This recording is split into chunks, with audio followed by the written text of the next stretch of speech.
La historia del hombre que engañó a todo un país. Somos los chicos de espionaje. Y esto, el hombre de las mil caras. Welcome to the Spy-Fi, guys. So I apologize to the universe for that. Yeah. Wow. Justice for Denison! Is it though? I laughed and then I hated myself for laughing.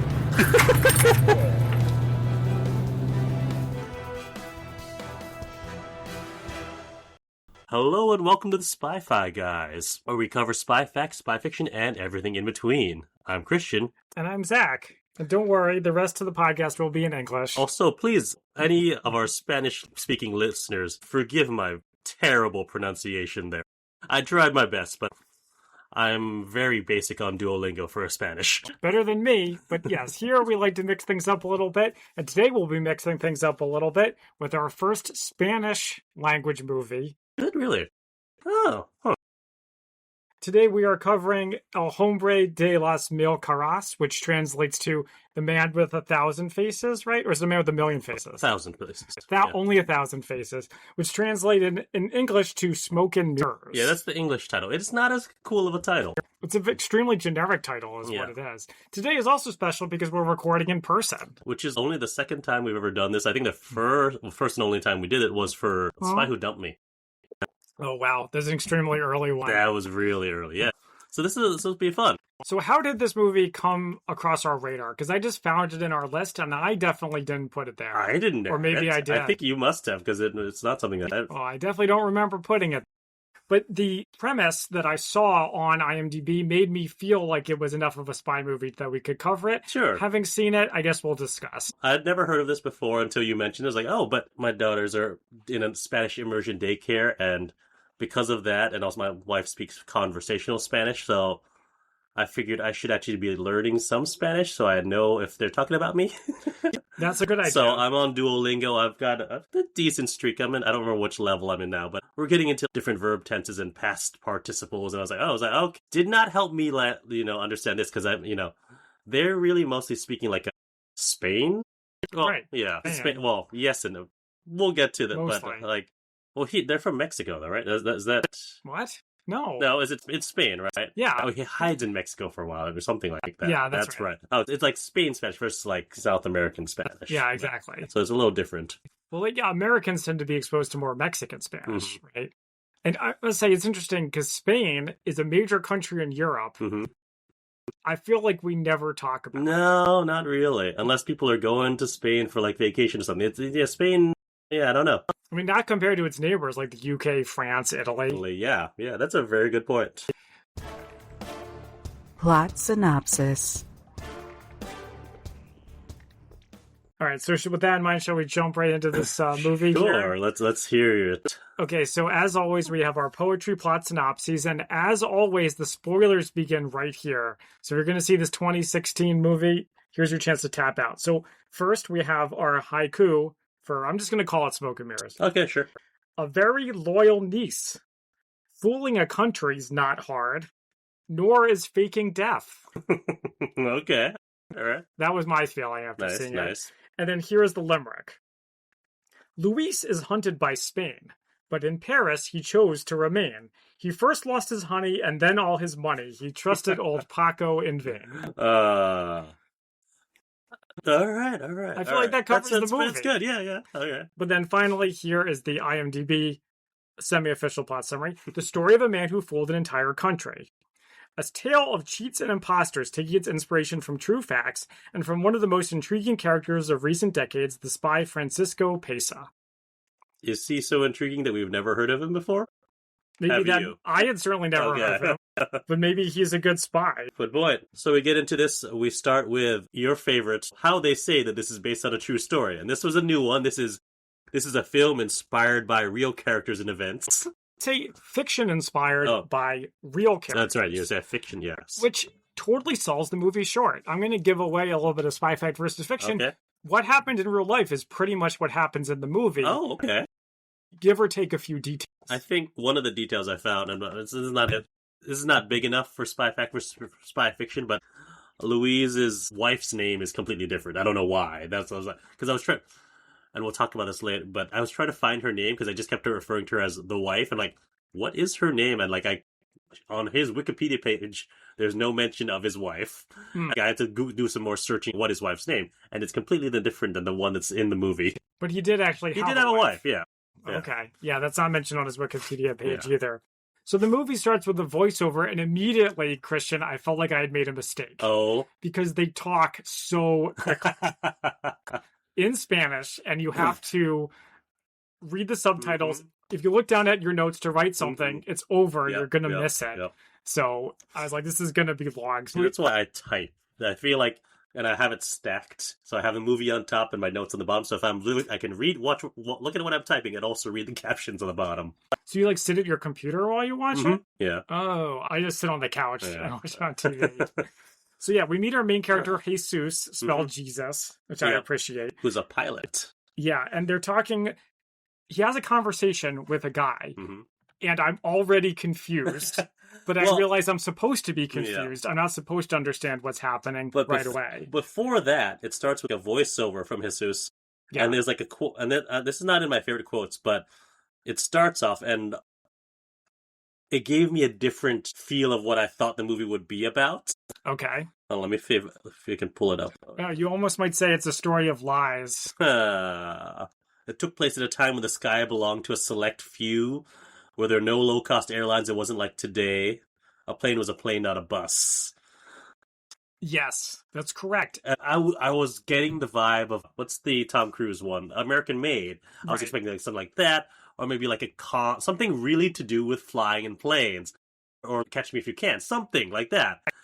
Yeah, where he's like a sky pilot. Factor so little into this movie that I was already disappointed. Like halfway through, I'm like, wait, what happened to all the bits about? Oh, this is really about the days when flying belonged to us elite few. It was like, this has barely anything to do with the planes except for the fact he's a pilot. It almost makes you wonder if the director wanted to make some kind of political statement about airlines. Maybe. Yeah. So before we started recording, I was telling Christian about a book I read for our Spy Museum book club by Dean Koontz, and there's a whole tangent where the guy talks about asset forfeiture. The bad guy's shady organization uses asset forfeiture to like destroy somebody's life, take all of his property.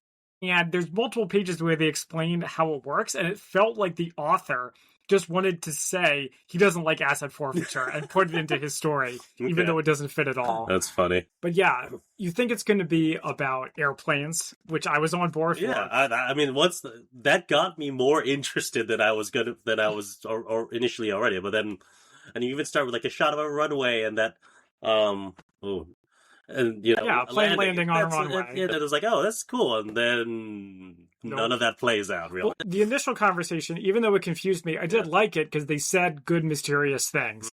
They said something like, "We have plenty of time until he gets out of prison. What are you going to do with all that money? What do you think I'm going to do?" Oh yeah, so the other main character, who is actually really the main character, I would say Paco. Francisco Paesa is our main character, even though Jesus is our point of view character. That's right.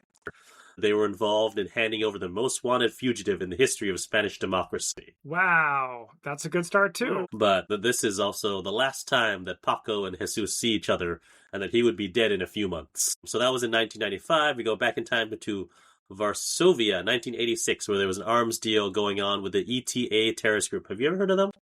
Nope, I had never heard of them, but I was like, okay, again, we're off to a good start. Yeah. We got weapons, we got a police raid, we got terrorism. This feels like a spy movie. Okay, keep going. Yeah, so Paco is like buying arms to sort of infiltrate the group, and there was a big raid, and part of the arsenal and the blackmail material was found. But because of that, Paco became one of the ETA's biggest targets. That's right, and he never got paid for what he did to help the government. So it's almost like he's going to have a grievance, which we're going to have later. And then we go next to Madrid in October of 1989, where Paco has another job. He was sent to blackmail a GAL witness, GAL being the Spanish anti-terrorist death squad. And he was supposed to convince her not to testify against her boyfriend, who was in the GAL. I love how they just say death squad. Like, right? We're not even supposed to react to that. But when he was doing the blackmail, he got photographed and his identity was out there, so he had to flee Spain for 5 years. So the most interesting parts of this movie is right in the beginning, and it's all with voiceover. Yeah. We don't actually get to see, we just get told. Then we get told that Paco has no possessions. Mm-hmm. Everything that he owns, I guess, legally belongs to somebody else, is the idea. Well, yeah, and when he returned to Spain after 5 years, nothing was the same. We see him in this meeting where, like, he's got, sent bottles of rare wine, and the people he's meeting with, who he's supposed to do a deal with, say that there's a file on him and they know all about him, and as well as about Jesus Camores, his pilot friend. Yeah, pilot friend, and also, like, I described him as his sidekick. Yeah. You could also say fixer, if you want to be more sinister about it. But yeah, so he lost everything, and his wife, the only thing he had left that he actually owned was his painting.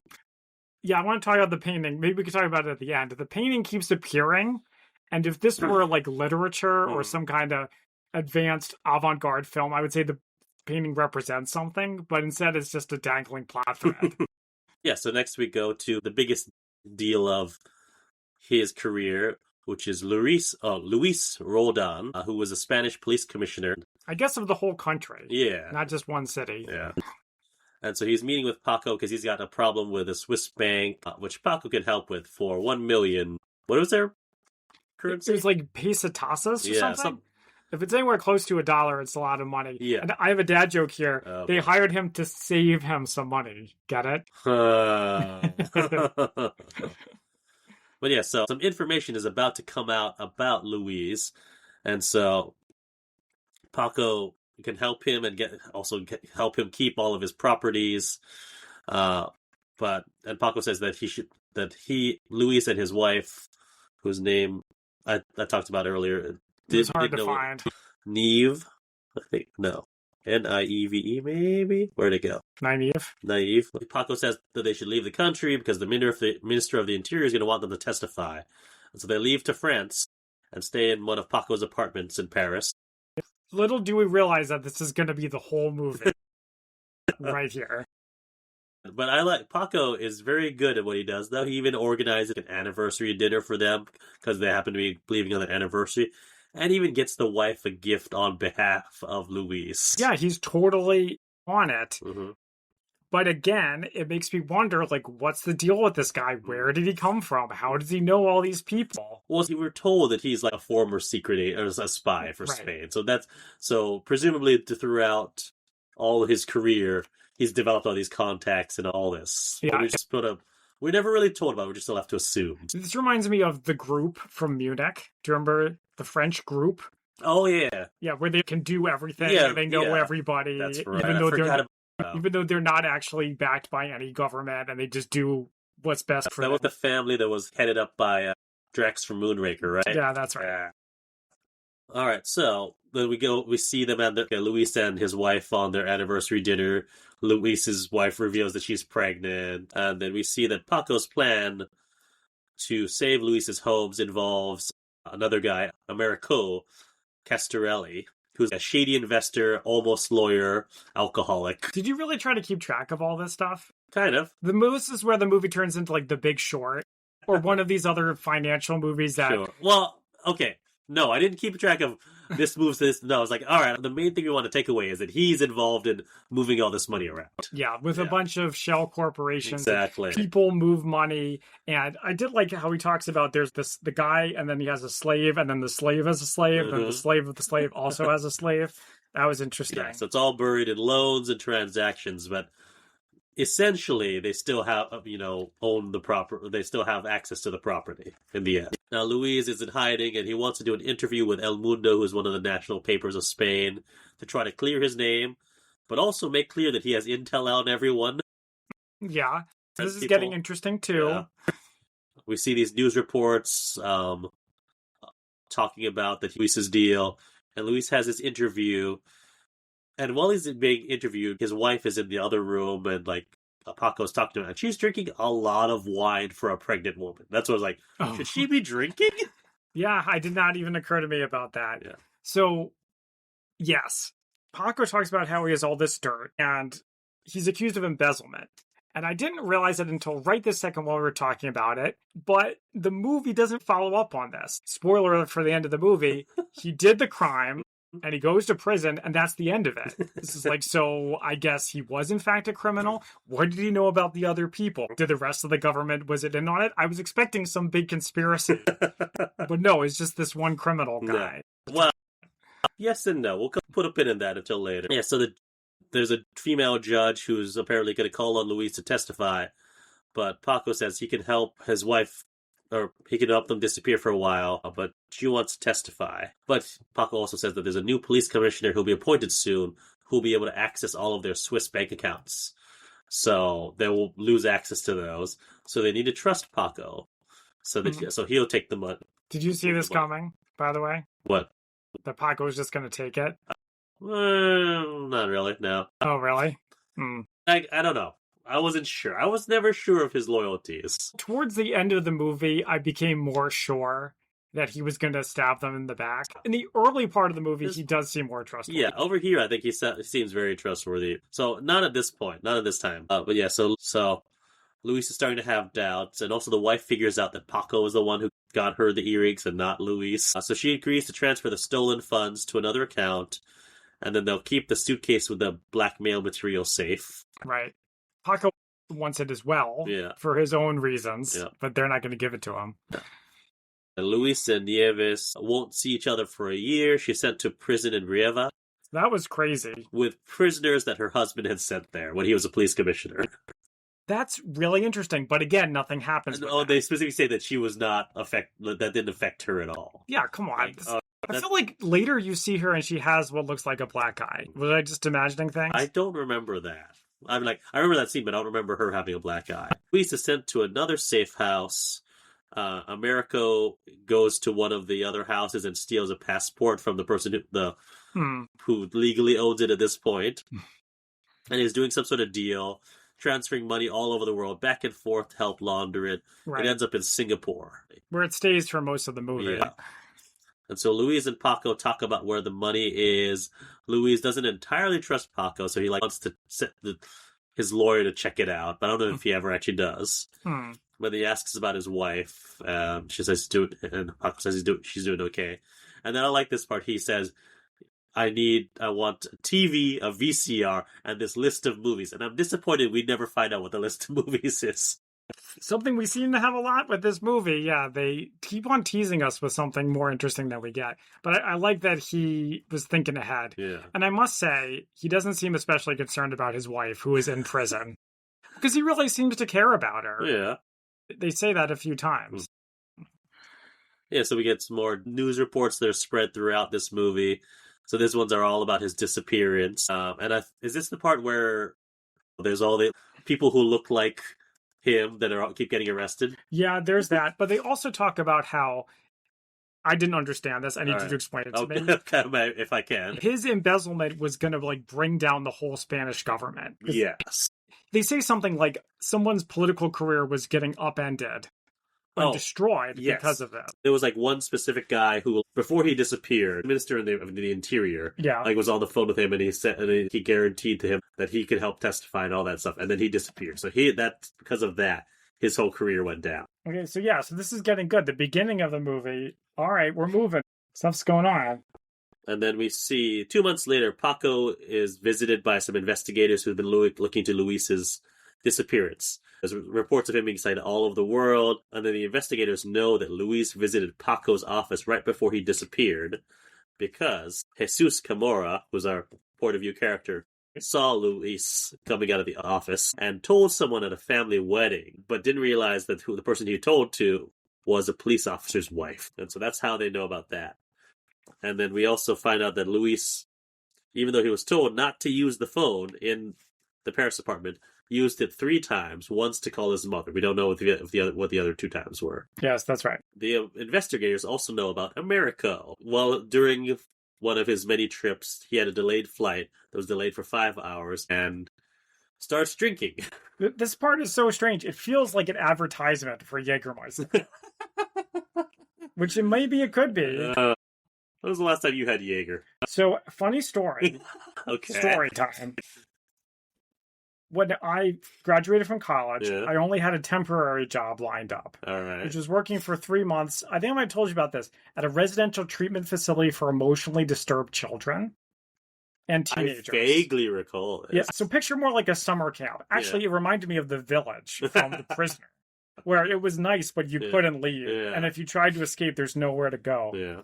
No big bouncy balloon, though. Oh, wow. That's what. If there isn't that, what's the point? Yeah, exactly. But one of my coworkers there loved Jaeger bombs. That's what he would have whenever he had the opportunity. Oof. So I think that really was the first and only time that I ever had Jaeger. And then later on, at some point, I acquired a bunch of small bottles. Yeah. One of them was of Jägermeister. I don't think I ever tried it. I think I just gave it away to somebody. Yeah. Yeah. No, it's probably been about around the same time period. Well, like during college, was the last time probably I had a Jaeger bomb. I was like, oh, that's... Yeah. But so this part, they name drop it, you see the label, and then the guy can even see the deer. Remember the deer? Is that what that was? Yeah. Oh my goodness. Yeah, he sees, like, there's a literal 3-dimensional deer image in front of him that he's seeing. Yeah, it was very strange. I didn't realize that's what that was. Oh, but you're right, that is their logo. But yeah, so he gets wasted. And then he gets caught with the money. Yeah, he gets caught with, well, not all of the money, just 300,000. Correct. In a briefcase, and he's given 5 years prison.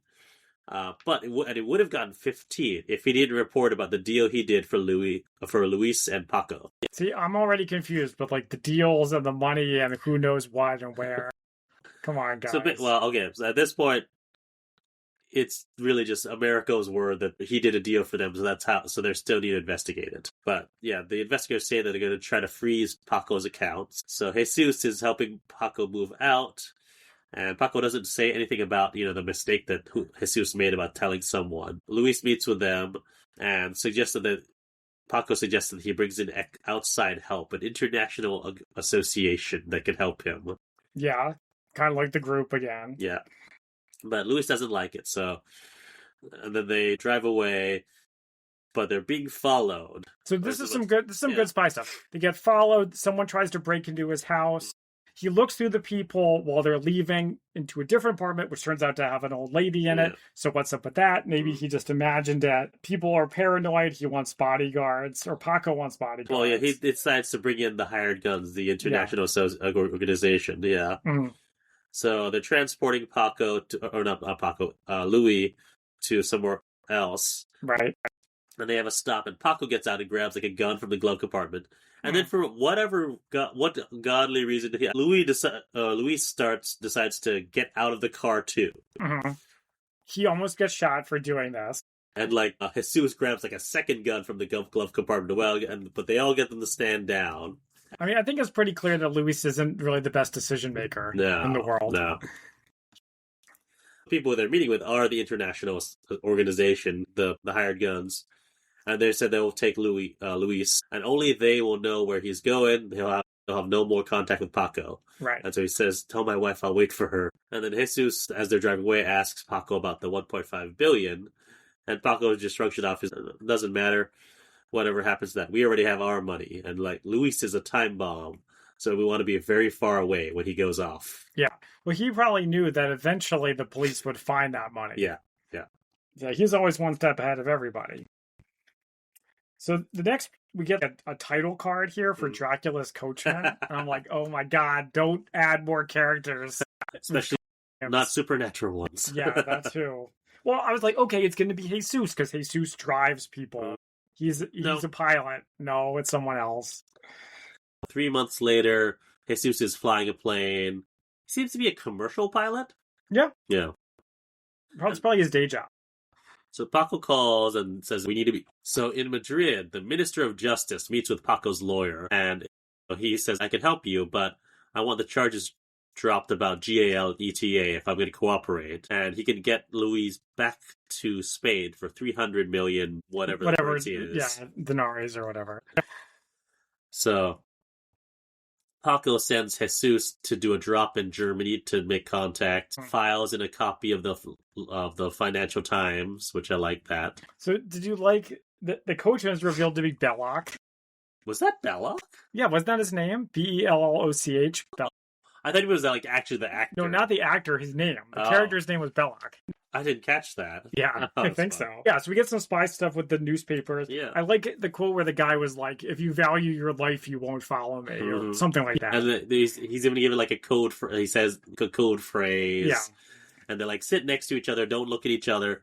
He puts the newspaper down, and he puts the other newspaper down. It's like, all right, that's some classic, Yeah. dead drop stuff. Yeah, you can't say it's not a spy movie now. Yeah. So the minister receives details of Luis's return, and then Paco, back in Paris, is walking down the street. He notices a moving van, and then he also notices a man in a red car across the street. Yeah, I'm sorry. Yeah, they're pretty hard to miss, and he meets with a actual spy this time. Yeah, from one the of his Secret old spy Service. friends. Yeah. But he doesn't get any. Neither of them gives anything to the other one. Well, most important part. Well, his old friend wants to know where Luis is. But the information we do get is that the people with the moving truck and with the red car are not with Spanish spies. Well, which if he's telling the truth, how many people are following Paco? Right? And that was like, as the red car and the moving van working together, or are they even two separate people following Paco? Yeah, or maybe they're not following him at all, and it's just because it's a movie, it shows them, and it feels like it's important. Yeah. Again, it's like Munich, where the guy, he might be paranoid. Well, Paco does reach out to some of his other contacts and find out the guy in the red car was a bounty hunter. No, well, there you go. So at least one of them was actually looking for him. Yeah. And his contact says he can't help him, so he's all right. Let me double the money. I'll talk to a friend in Mossad. He says to move to somewhere across from the Israeli embassy. That's the safest place. So interesting. Yeah, but again, they never do anything with it. No. It never goes anywhere. Also, I have an observation where somewhere in here, there's a staircase that just hangs in space.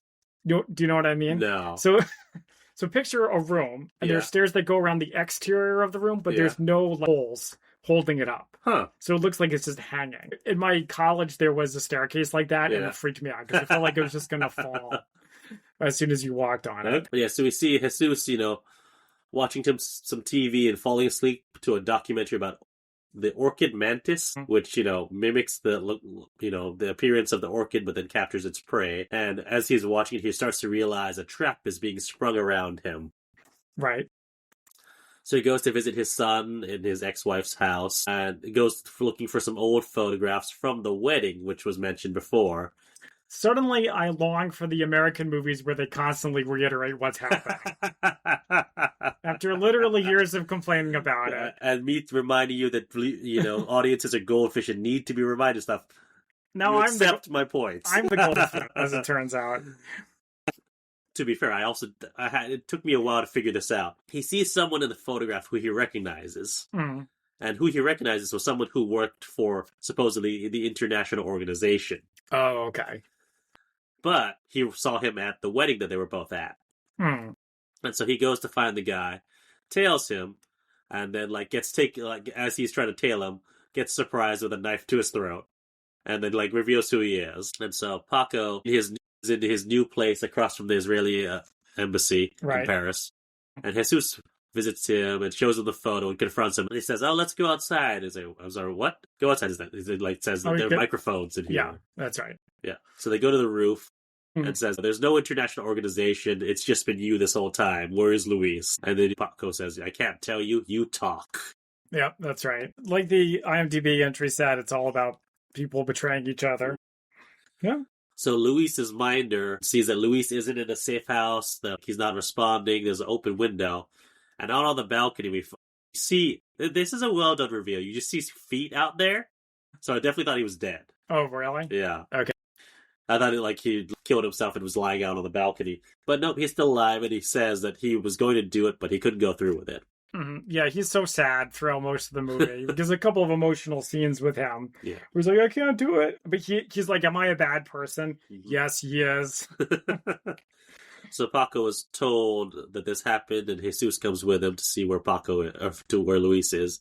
We find out that Luis, even though it was an international manhunt for him, and his sightings of him all over the world, he never left Paris. That's right. That's a pretty good job on Paco's part, I would say. That give him credit for that. But yeah, so he's pretty depressed. He won't turn himself in, but Paco needs to move the money again. And this time, to make sure there's no paper trail, or at least a less easy to find paper trail, he needs to physically withdraw the money in cash. So this part is interesting because we have a time lock where they have to move before the Spanish government finds it, which is good, as opposed to just people walking around and talking to each other and there's all the wheeling and dealing. But then also the most interesting part is Luis gets a choice. I think this is the most interesting part of the movie. Do you disappear or not? Like, I don't know what Luis's plan was. Was it just wait until they gave up? Probably. They're not going to give up. I know, just wait until something happens. But anyway, if you disappear, I will be able to do it so that they won't be able to find you, but you'll never see your family again. Specifically, and never see his wife again. Also, so his wife, did she give birth in prison? Presumably, yes. The whole wife in prison thing, they don't follow up on it. Again. They do, right here. Right. Where we see her in prison and she goes to get a phone and calls Luis. And after that, that's when Luis decides to turn himself in. Because he can't live without his family. Yeah. I don't know how exactly Paco was going to fake his death. That would have been pretty interesting. Well, we'll cut to the end of the story later and see that he had a plan to do that for himself. But we don't see how he did it. That's true, yeah. So yeah, then we also get a reveal that there's scandalous pictures of Luis as well as other people. Yes. And so Paco calls his wife, because after hearing all that, and he's having regrets about his lifestyle choice too. And then enter Beatrice. Right, who, I gotta say, maybe this is me being some sort of prejudiced, I guess. Okay. She did not feel trustworthy. Why? I just got a not trustworthy vibe off of her. Well, it's probably because we were told that she's Paco's niece, but also she's exactly like him. And we already know that Paco, by this point, there's something untrustworthy about him. So maybe that's because you're told that you're giving that vibe. So maybe it's probably intentional that she's supposed to be giving off that vibe. I think also she smiles too much. He's like, will you get me this money? She's like, sure, uncle. I'll get you your money, right? Am I exaggerating? A little bit. Kind of but not like that. Also, it's just a lot of money. It would tempt anybody. Yeah. And in niece, it's like, come on. It's not like she's his daughter. Well, what they say, he has no children, I think, Paco. And also, she's like his daughter. They've called that out. So I don't... Yeah, this movie does a lot of telling. Just saying. All right, yeah. I'll say she was suspicious to me, but I never thought she'd betray Paco. I thought she would be in it with Paco for something like... Yeah. So at this point, did you see it coming that Paco was just going to keep the money? I had an inkling. I wasn't sure, and for once I was not trying. Maybe it's because it's an unfamiliar story to me, and it's in a foreign language, so my brain was not on trying to outthink the movie. It's trying to follow the movie. Well, usually I don't try to outthink the movie too, but this time I was like, yeah. That's funny. He seems so sketchy. So she's going to do the withdrawals in Singapore, and she'll deposit them into another account in the same bank 2 floors up. Now that is like, okay, why? Yeah, how would this even work? Yeah. I don't know. Jesus gets sent to get some stamps. Mm-hmm. And he runs into someone who works for the Minister of Justice. And he wants the route that Luis will be taking to go back to Spain and offers him $100 million for that. Yeah, that's enough money to betray your friend over. So at this point, Paco is coughing, which in most movies is a death flag. Nobody coughs unless they're mortally ill or something, especially in a movie like this. Yeah, and so we find out that Luis is going to be flown to some neutral ground to be turned in Laos. This confused me too. Oh, you Not weren't confused. This part. Right. Well, I guess we can talk about it when we happen, but the big betrayal. Were you able to figure it out? Not initially. How they fooled the entire country? No, I didn't realize that until they spell it out for you. Okay. But yeah, so he's going to be turned in a neutral ground, so it won't be an arrest. It'll be... I forget what they say. I guess like him turning himself in, so it's not him being caught. Yeah. So, and then we got to think, Singapore says, okay, we'll freeze the accounts, which is great. Hurry up, Beatrice. Yeah. And then Jesus is going to fly the private plane. Jesus looks at the routes that they're supposed to take and calls the guy from the minister's office and then says no. I was like, ooh, wow, all right. Yeah. And he says he never actually knew if it was real or if it was a test from Paco. Mm-hmm. And then Luis is given a fake passport. Paco tells him the whole plan and then specifies that it won't be an arrest. And then Jesus transports him to the airport. They're all very nervous. They arrive at the airport. This is interesting to me that their cover is their private plane, and then Luis is the co-pilot. Yeah. And then the other guy, Hans, is the person being transported. And I love how they didn't even try to disguise Luis at all. He doesn't even shave his facial hair. My goodness, it's ridiculous. Also, there's a brief thing where they have a fight over the briefcase, where Paco's like, "Come on, man, give me the briefcase. They're gonna take it from you. Yeah. If you don't." And then he gives him the briefcase, but he doesn't give him the contents of the briefcase. But yeah, so Beatrice is doing another transaction, and she's told she has to wait. So it's a close call, more tension. Yeah. But and we're told in voiceover again. You're right. A lot of telling that Paco never told her that if they decided not to do it, she could potentially be arrested. Right. But turns out okay. And Luis and Jesus arrive in Bangkok on one of their stopovers, Mhm. and then Jesus hands over Luis and calls Paco, tells him it's done. And Paco goes back to his wife. He gets paid again. too. Yeah, gets paid. Yeah, Beatrice gets the money successfully. And he turns on the TV to see a press conference by the Minister of Defense, where we find out that Luis lands in Spain, and rather than being, a very peaceful thing of let's just go, there's a ton of police and military there to arrest him. His deal seemingly got ignored, and also Paco's involvement is broadcast all over the news. But Paco did get everything back. Yeah, that's right. So he's charged with all the crimes, no deals, no agreements. So yeah, it seems like the agreement is off. And yeah, so Paco now is on top, and he could have stopped there, but he went further. And so turns out that Paco could actually show that the Laotian extradition documents that were given were forged because they didn't have the right stamp. It was a fake stamp. Right. And then the two guys, the Laotian policemen, were not policemen. They were random people that he hired to pretend to be policemen. Yeah, So correct me if I didn't understand it. So because the Laotians never arrested him, that means the deals with the Spanish government is off. They just caught him and they charge him with everything. And that's how Paco is able to keep all of his money. Because otherwise he'd be out in 5 years and he would want his money back. Yes, I think. But I feel like even if he gets out in 5 years, there's still nothing he could do to make Paco give him his money. I don't know. Maybe. I don't know. The other thing he did is that because the fact that everything was faked, the minister now is in trouble. Belloc. Yes. That's the minister's name. He's in trouble, I said, for some reason. And they said it was the end of his presidential run. Yeah, and the end of his political career, basically. Yeah, that's right. And there were calls for his resignation. So Paco meets with his old spy buddy again, and we find out Paco's in trouble. But Paco still has the leverage in the documents, but his friend's like, no, you need to disappear. Something with no ties to your old life. Including me. That's right. Yeah. And your wife. And now we go back to the very beginning, that scene in the airport. And now the conversation makes a lot more sense. Oh, yeah. We know who they're talking about. We know about the money because they got paid too. And Jesus gives Paco the briefcase. They say goodbye. And then Jesus sees him leave and then realizes, so what is this? There was something that he left on the table. What was that? Do you have any idea what that was? Can you describe it? It was like a little square or something. Like he's in the movie, he's looking at the cash, and then sees that Paco left something on the table, looks back at it as he's going away, and looks at it. I have no idea what that was supposed to be. It wasn't the key ring for the locker in North Paris train station? Maybe. I think that might have been what it was. Okay. That contains the blackmail material. Okay.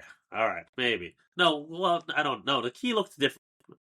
No, it was just like a square shape. It wasn't like the key. I have no way. That's why I'm like, what is that? I rewound it 3 times, trying to figure out what was going on. Maybe it's a going away present. I don't know. Maybe Reddit has that info.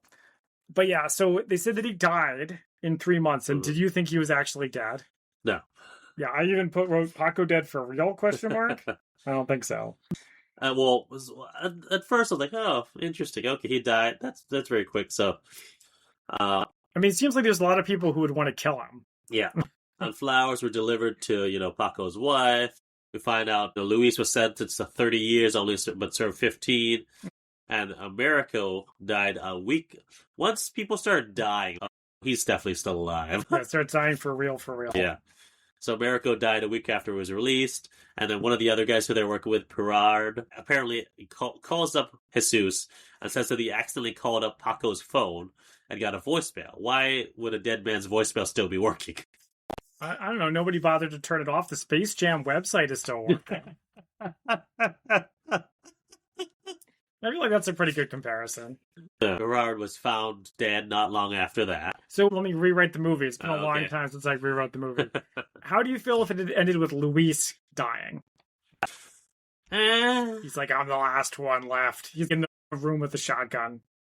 No, doesn't really matter. Paco's coming to kill me. It's like Edgar Allan Poe. I don't know. I like how it actually ended better, I think. Yes. So we find out that Jesus, curious about that, calls Paco's phone and gets the voicemail as well, and actually tries to track down Paco for a while. And we find out that Paco was found alive in 2004 after the statute of limitations on all his crimes had passed. Yeah, how could that be? It seems like he committed a lot of crimes and it wasn't that long. Right.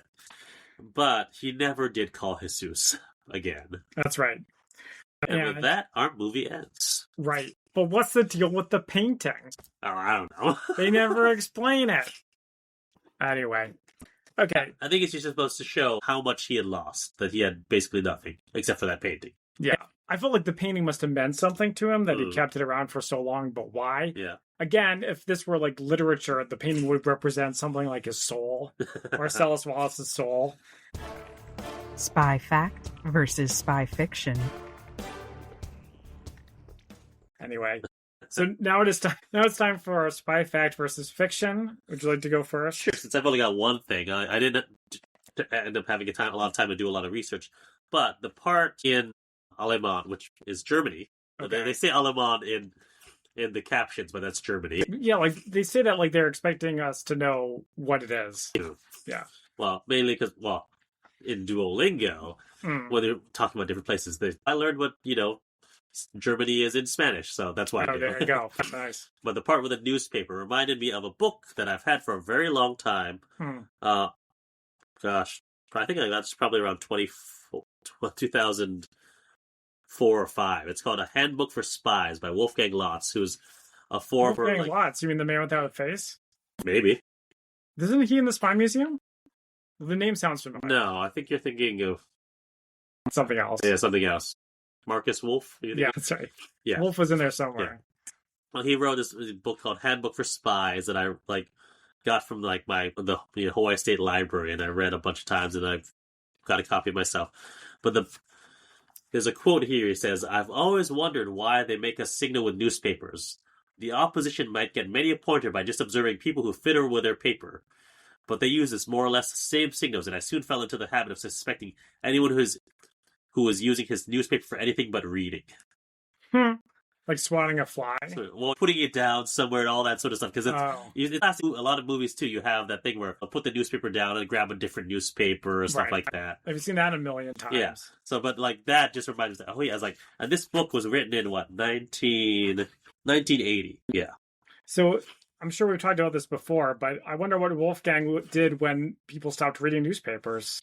Well, what spies do now? Now, digital, it's rather than real dead drops, you have like a Wi-Fi signal built into a fake rock or something, so you do that as dead drop or something like that. Yeah. Email draft. Do we ever talk about that? The draft? So there was a book. What book was it? I can't remember what it was, but there was some spy group. They all had to log into an email account, so they would write an email as a draft and then not send it. I know that from a comic book. Okay, which one? Invincible Iron Man. No, that's not the one I'm thinking of. They do that when Tony Stark's on the run because Norman Osborn has taken over S.H.I.E.L.D. Okay. And so it's him, Pepper Potts, and Maria Hill. There's your former director of S.H.I.E.L.D. And so that's how they communicate, is doing that. Okay, but it's from something a little bit more legit than that. But anyway. Hey, Iron Man, that comic run is a very good run. It was one of the first runs after Iron Man 1 and 2 came out. So Tony Stark was a huge character now. But anyways, yes, but that is in there. And now I want to reread that comic run. Do you know who wrote it? Do you remember? The reason why I ask is because Orson Scott Card, who we were talking about earlier. No, it was not. He wrote Ultimate Iron Man. Ultimate Iron Man. Okay. Let's see. Invincible Spider-Man. Oh, Matt Fraction. Oh, yeah. Yeah, that was a good one. Oh, I didn't realize. Yeah, Matt Fraction, who did the Hawkeye run, didn't he? Yeah, he's done a bunch of stuff. Yeah. All right. Well, so that whole thing about the newspapers, that's Okay. what I got for Spy Fact. Okay, so I just went to the Francisco Paisa Wikipedia page. Okay. So, born in 1936 and died for real in May 2020. Says he was a Spanish spy and businessman best known for his implication in corruption scandals and for faking his own death in the 90s. So the movie is basically true, except for all the lies, like they say in the beginning, but it's mostly true. So he posed as an arms dealer to sell missiles to the ETA, but they didn't know that the missiles had a location signal on them. The police followed them, found a major hideout. There was an arrest warrant for Francisco Paisa in collaboration with that. He was named a permanent representative to the UN from Sao Tome and Principe. So he was an ambassador. They talked about that. Right, they mentioned that. Yeah. He got involved with Luis Roldan, known for being the Director General of the Spanish Civil Guard, during a massive corruption scandal in 1993. He said that Pesa tricked him into stealing all the money that Luis had stolen. In 1998, he faked a fatal cardiac arrest in Thailand. Some people say he had been shot rather than had a cardiac arrest. Okay. His family commissioned 30 Gregorian masses for his soul. Yeah. So, but then he reappears again, then supposedly died for real in Paris in May 2023. Interesting. So, a couple of other things. The ETA stands for Iskutari Ta Askatsuna. Okay. So, do you know the Basques? Are you familiar with the Basque nationalism? I had heard of vaguely. Them. So basically, they're in Spain. They want their own country. They want to be separatist. Not so different from the Catalonians. So the ETA was the main organization in the movement, and played a central role in the Basque armed conflict, in which more than 850 people were killed, 2,600 were wounded, and nearly 90 were kidnapped. And they formally dissolved in 2018. Now, the GAL, Grupos Antiterroristas da Liberación, Wikipedia straight up says that they were death squads. Okay. And it says they were illegally established by the Spanish government to fight the ETA, what was known as their dirty war. Kind of reminds me of the Troubles, where they went after ETA members, but also just people who they thought were sympathetic to the ETA, and it's all very not cool. And they also acted in French territory, because Basques were in France. So obviously, the Spanish government can't just send people into France. Yeah, no, not really. Okay, so that's what I got for Spy Fact versus Fiction. Favorite quotes. All right, shall we move into our favorite quotes? Yeah, I only have a few. Same here. Okay, I do you want me to go first? Sure. I like at the end when the guy taps him on the shoulder, he just turns and says, "I'm not Paco." And then the credits starts. Yeah. I like in the beginning, like all true stories, it contains a few lies. Sorry. That's okay. And then finally, somebody says, "How many coincidences does it take to be a lot?" That's a good one. All right. So I also had the like all true stories, it contains a few lies. I also like when he finds his old spy buddy and he's like tells him to show he's not armed. Have you ever seen me with a gun? Spanish spies only carry checkbooks. Nice. All right. Well, actually, and then one more that I thought you might steal that I wanted to mention. So he asked Paco, "How's my wife?" And Paco says she's fine, except for being in prison. I guess that's not a big deal. Ratings. Yeah. All right, so now it is time for our ratings on a scale of 1 to 10 martinis, 1 being Avengers 1998 level bad, and 10 being even better than Mission Impossible Ghost Protocol. How would we rate? Let's stick with Smoke and Mirrors. Okay. I'm curious what you're going to say. Well, I'm also curious what you're going to say. Well, there you go. I guess I can go first. So I realized pros and cons is a good way to have me think through. Yeah. So the pros is it started off pretty well with an interesting story. Sure. And it's something different. Yes. It's definitely different, which I appreciate. But the cons are not a whole lot happened in the movie. You're basically just watching people talk about their feelings, move money around, and wait for Luis to leave his hiding spot. Yeah. It was kind of confusing. The characters weren't especially likable.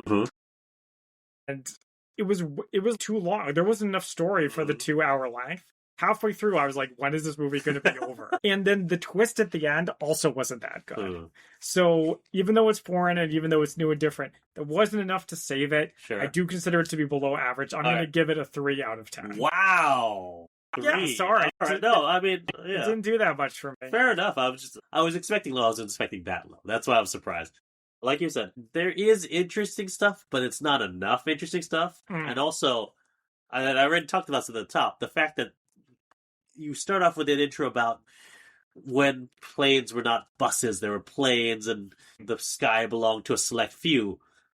You make me think it's going to be an entirely different movie, and it has barely anything to do with flying, except for the guys that happens to be a pilot, except we only really see that come into play once at the very end. Yeah, and what's frustrating about this, it would be one thing if it was like a From Dusk Till Dawn situation, where it's something that's okay that turns into something better. Instead, they promise something very cool and interesting, and then you don't get that. Yeah.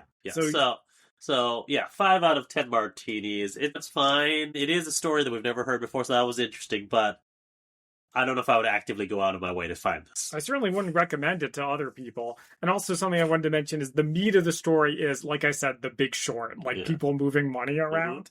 And that really does nothing for me. I don't Have you actually ever seen The Big Short? No, I really probably shouldn't name drop it if I'm going to reference it. But I think that would actually be interesting. And I know that one of the ways that they try to make it interesting is they have celebrity cameos who come in and to explain. naked women in hot tubs, right? Specifically Margot Robbie. Yeah, there you go. I'm sure that's the one that everyone knows about, but I'm sure, I believe that there are other interstitials like that too, just to keep people's interest. So I was like, all right, I feel like did it win Oscars? Yeah. So let's not compare it to something like that, but yes, I get what your point is. Well, also speaking of this movie overpromising, but the whole premise and tagline being a man who fooled an entire country. Yeah, that's a big promise. Also, maybe this is why they changed the title. He doesn't have a million faces. There's no disguises, period, here whatsoever. Yeah. I'm not exactly knocking my socks off with that. I mean, I will say that inventing an entire international organization and yet having him never leave Paris was pretty clever. That one I'll give him credit for. Yeah, I mean, Paco's a cool character, and I would wanted to see more of him. He simply doesn't do that much, except also, trick why a not guy. make Paco our point of view character instead of Jesus? Oh, that's like the Sherlock Holmes thing. They love doing that. Yeah. Anyway, so 5 out of 10. It's fine. It's not. I mean, it probably gets some bonus points for being a foreign film and being a story we've never heard, but the meat of it is just. It certainly does in my mind. That I do try to not judge them by American standards, but there's only so far I can go.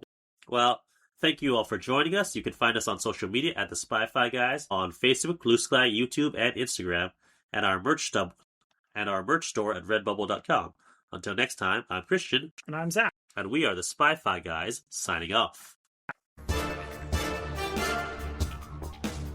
Thank you for listening to the Spy-Fi Guys. If you enjoyed our podcast, please be sure to give us a 5-star rating on iTunes. The theme song from this podcast is Mistake the Getaway by Kevin MacLeod from Incompetech.com. Licensed under Creative Commons by Attribution 3.0. Films, books, and television shows reviewed by our podcast are the intellectual property of their respective copyright holders, and no infringement is intended. This is a personal podcast. Any views, statements, or opinions expressed in this podcast are personal and belong solely to the participants. They do not represent those of people, institutions, or organizations that the participants may or may not be associated with in a professional or personal capacity unless explicitly stated. Any views or opinions are not intended to malign any religion, ethnic group, club, organization, company, or individual. You can find our podcast on social media at The Spy-Fi Guys on Facebook, Blue Sky, YouTube, and Instagram.